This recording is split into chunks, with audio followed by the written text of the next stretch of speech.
So I got involved with Parkinson's through the back door. I was working with multiple sclerosis (MS) patients when studies had come out that intense exercise was the only thing that was proven to slow the progression of Parkinson's disease. So there was people that were involved with Parkinson's in the Parkinson Support Center that was local, and they had approached me and asked if I would be interested in meeting with the director to talk about starting some Parkinson's programs. And so that's exactly what I had done. I started out one program for the first year. Within that second year, it was so popular they wanted to take it 3 times a week.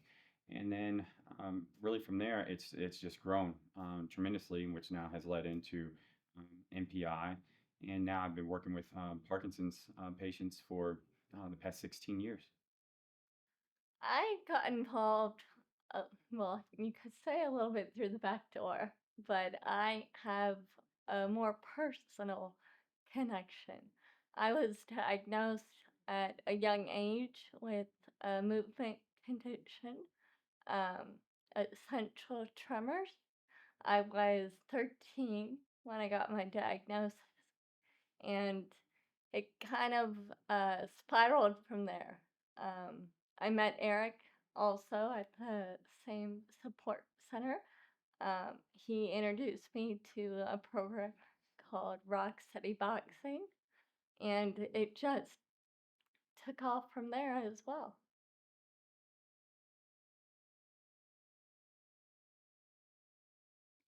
I think uh, the inspiration and the motivation from me comes from that empathy. They know I have experienced similar situations. So for them, I think that they feel that and they see that. Um, I also think that other individuals have lovingly said that I'm kind of the heart of the organization. So it feels a little weird saying that myself, um, but I do feel that other individuals in our community feel that, and I think that the way that I inspire and motivate is from my heart, is with that compassion and that pat on the back or those encouraging words. Mhm.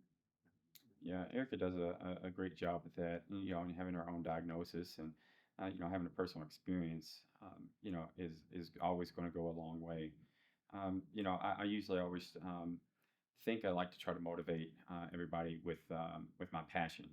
Um, that's something that I've really just, I guess, come to learn or to realize that I guess I do have this passion for this because it's easy to say, yeah, I'm very passionate for this, but that's probably the first thing that everybody always says every time that they meet me or or there's an interview or there's anything like that. They're saying I can see the passion that you have in this, and so and it which is true.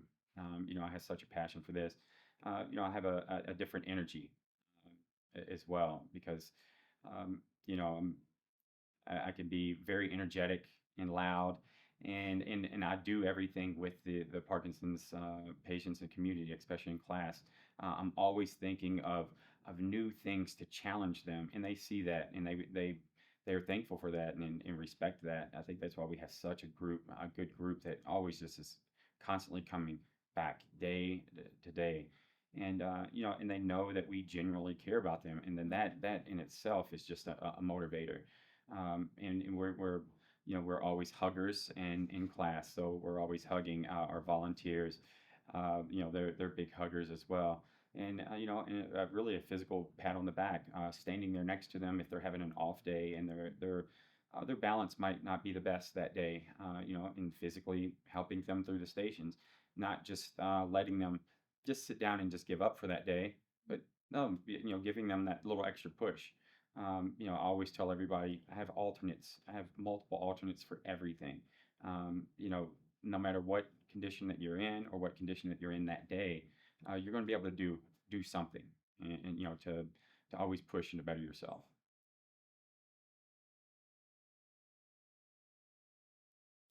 I think a big part of what gets us up and out the door every day is the people.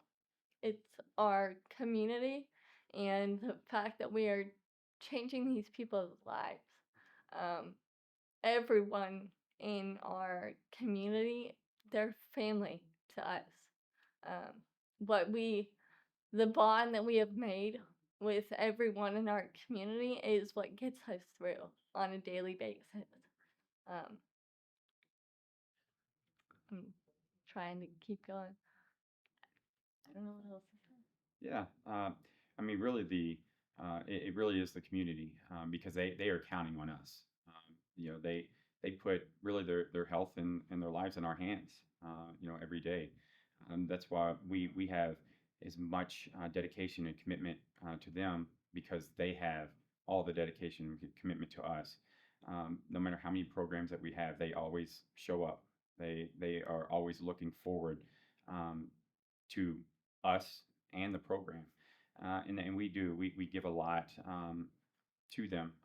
We push them, we challenge them, and we truly, genuinely care about them. As Erica said, they truly are family. There are still individuals that have started with me 15, 16 years ago in the very first class, and there are still people going and still coming to classes to this day with me. And so, it's hard to see somebody several times a week and not, get that emotional connection and the family like connection. And so, when we get up every day, there's, at least on my end, there's not a day that I don't want to go. And a lot of people can't say that about their jobs. Um, and it's because of the community. It doesn't feel like work to us, because we know that we are improving lives and changing lives on a daily basis.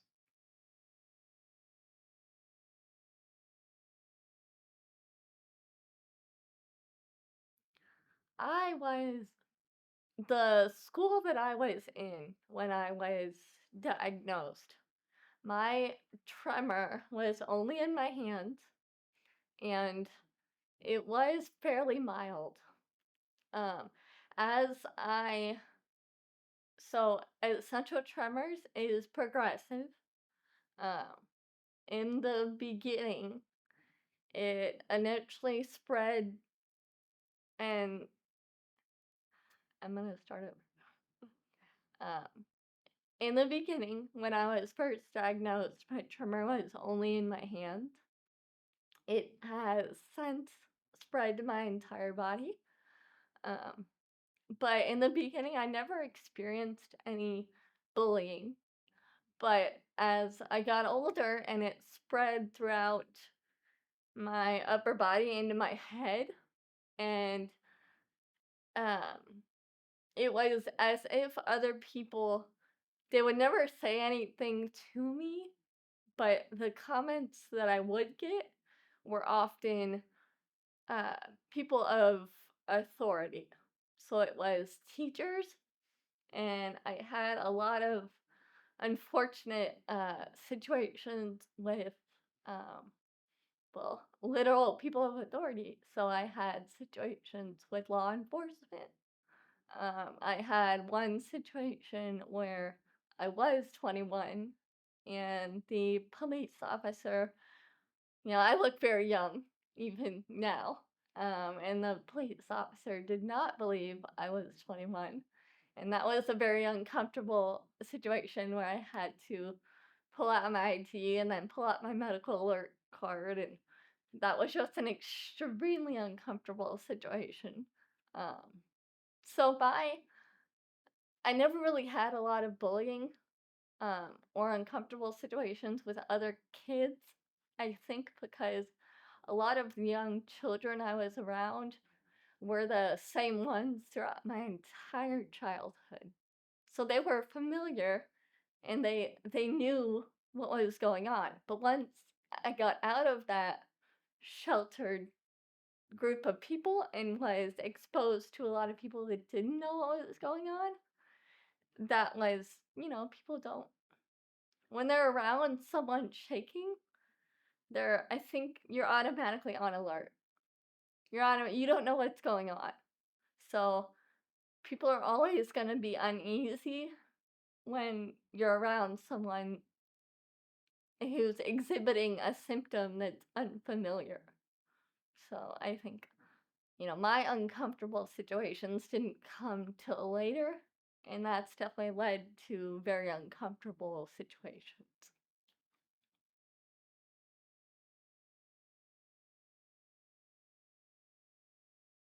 Yeah, the social anxiety and the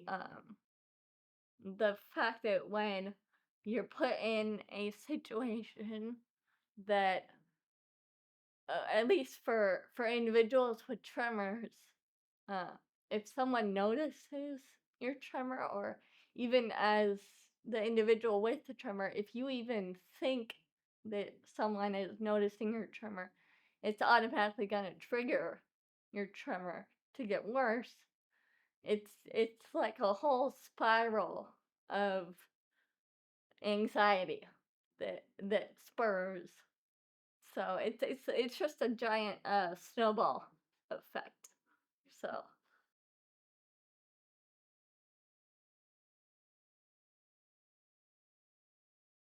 um I don't really know how to answer that one.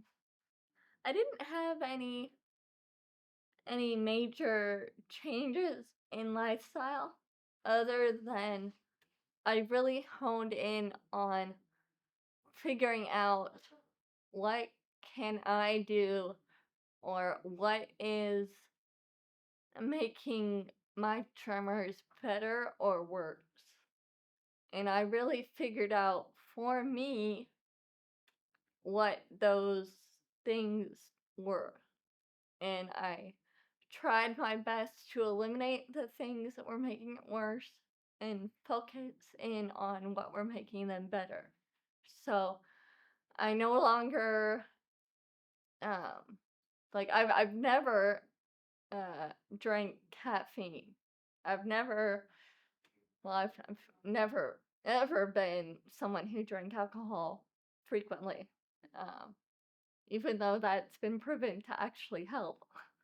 Um and I don't really eat a lot of processed food, and they've been proven that processed food makes. Do I need to stop? Oh, okay. Um, but I've really honed in on some of the things that have been not beneficial, and I've removed those things. And then other areas that have shown, at least for me, to make it better, I've really focused in on those. So things like exercise. That's one thing that, especially for me, has been proven to make it better. Very similar to rock steady boxing for Parkinson's. Um, I've really honed in on, I want to make sure I exercise on a daily basis. Um, and then things like eating right, spending the right time with the right people, keeping my stress levels down, even though I don't always do that. Um, but and then figuring out also like which medications work best for me. Um, Tremors is one of those conditions right now. There's no set. There's a standard medication that everybody generally starts with. But right now, there is no, this is the medication for essential tremors. There is one right now. It's taken this long for them to finally get a study in trials for essential tremors. It's not completed, but it is in trials right now, which is so exciting. Um, but other than this one medication that everybody has started out on, there's not really a specific medication that everybody knows, like carbidopa levodopa for Parkinson's. There is no, this is what you take when you have essential tremors, and this will make you better. Um, it's it's a frustrating condition, um, and there's no cure for it. Just like Parkinson's, there's no cure for it. Um, so it really is all about managing what's best for you. And essential tremors really is, it's all about management. And I feel like I have just figured out what has worked best for me.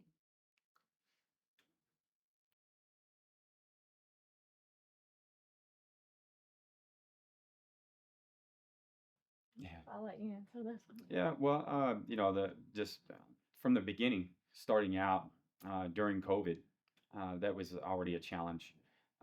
During COVID, when the world stopped, everything stopped on Friday. That Monday, we were up and running classes on Zoom. Uh, we didn't know anything about Zoom at the time, but I dove straight in, learned everything about it, got out the link to everybody, just said, click this link, we'll let you in, and we'll do it from there. And so, but that lasted, for a few months because we only thought it was going to last for a few months. And so we even made it a fun game that we were going around to different uh, known spots around town, and we'd always give a clue before we turn on the camera just to ask them, well, where are we at today? Just to try to make it something fun and different. And then we'd always, have class there that day virtually. But then it ended up not being enough. I started getting calls personally from a lot of spouses or a lot of kids or caregivers saying that, you know, such and such is, they're declining very fast. I could see that they're getting very depressed because the social aspect of this was a lot larger part than what we ever imagined. And so people did start declining very quick. So we made the decision that we needed to start back up in person classes, even in the midst of COVID. And so we did it a very safe way. We ended up buying a hospital grade disinfectant gun that they used in the hospitals. Bought face shields. Everybody was masked. Everybody was at a station, single station at a time, very spaced out. And it was a very scary risk of doing that. But we thought, okay, that it was the only thing that we could do. And luckily, no one got sick, or anything. And I think that too, they're extremely thankful for that because everybody was taking a big risk of doing that. But one of the other big challenges that we face, unfortunately, is the perceived competition. Because there are other health entities that are around in our community and in other states as well that it's just I think they feel like it's just a natural competition if somebody's coming in and into their lane. And then there's other exercise Parkinson's groups even in our city, and it's an unfortunate thing because we ourselves we don't want competition with anyone. We would much rather work with everyone, but we know that that's not really realistic. That's not going to be the case. Not everyone wants to work together. Because and also everything that we do is 100% free. And so when other entities are trying to make a profit or trying to make money off something, then they're going to see somebody that's offering things for free. We don't like you. But I think that over the years, people have come to see that we are genuine. We are literally here just to help every single person that needs it, and that's has come a long way.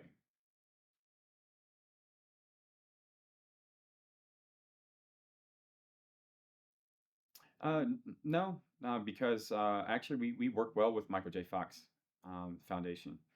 We've actually we paired up, and then even a few that's in our community that were caregivers themselves during the passing of the National Plan to End Parkinson's Act.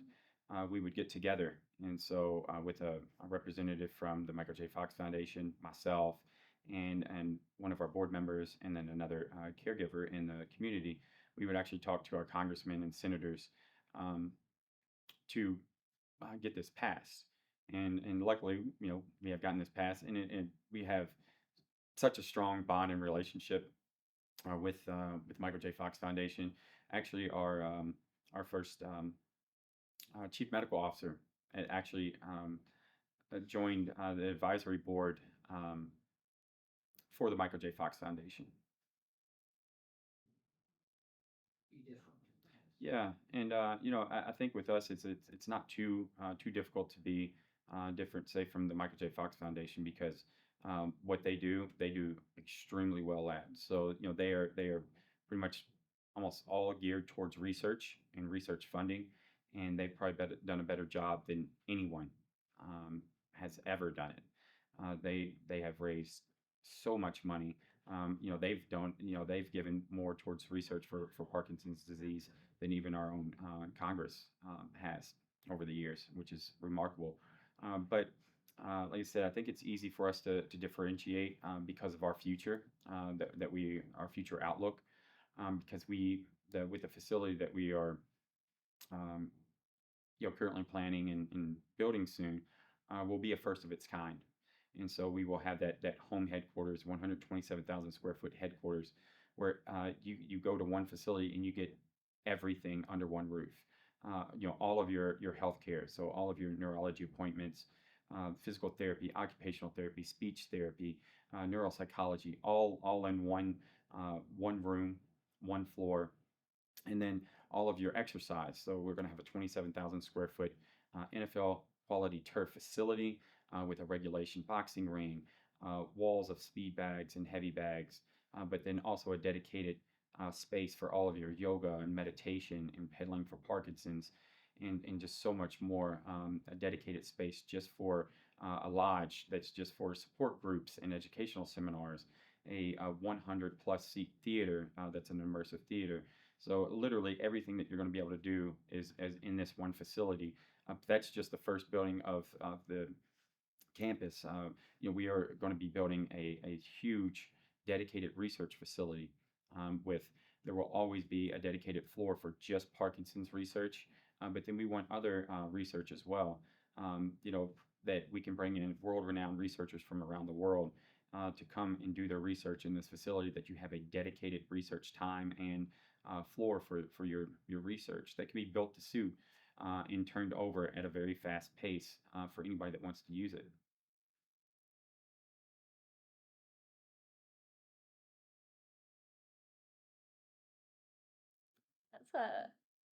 That's a heavy question. I think ever since I was I was young, and actually ever since I got my diagnosis, uh, I've just wanted to help people, whether that was helping people find resources or helping people figure out how to manage their journey. Um, I just really want my legacy to be that I helped, however best, other individuals manage their condition in the best way that they possibly could, whether it's Parkinson's, essential, essential tremors, um, or whatever other movement condition they're handling. Um, the support programs are my passion. And I just want my legacy to be lasting in the fact that I helped others manage their condition to the best of their ability. Yeah, I guess I would like to have my legacy known as somebody that was genuine, that did everything the right way, that showed that I truly care, about everyone. I would love for our legacy. together in MPI's legacy to know that we were a part to hopefully end Parkinson's, to find a cure, um, or even if it's not that in our lifetime, that we played a part in um, changing people's lives, for the future. And so whether that's new medications, whether that's getting the campus built and new research, breaking groundbreaking research, happened in our research facility, or the world renowned headquarters. People were able to come across the country and get care that they had never had before. The personal legacy. It's something it's hard to think about because nobody really thinks that far into the future about a legacy. But I would just like to think that I played a part, in changing lives, helping lives, um, personally, professionally, emotionally, physically, because that's what I wake up and do every day with them.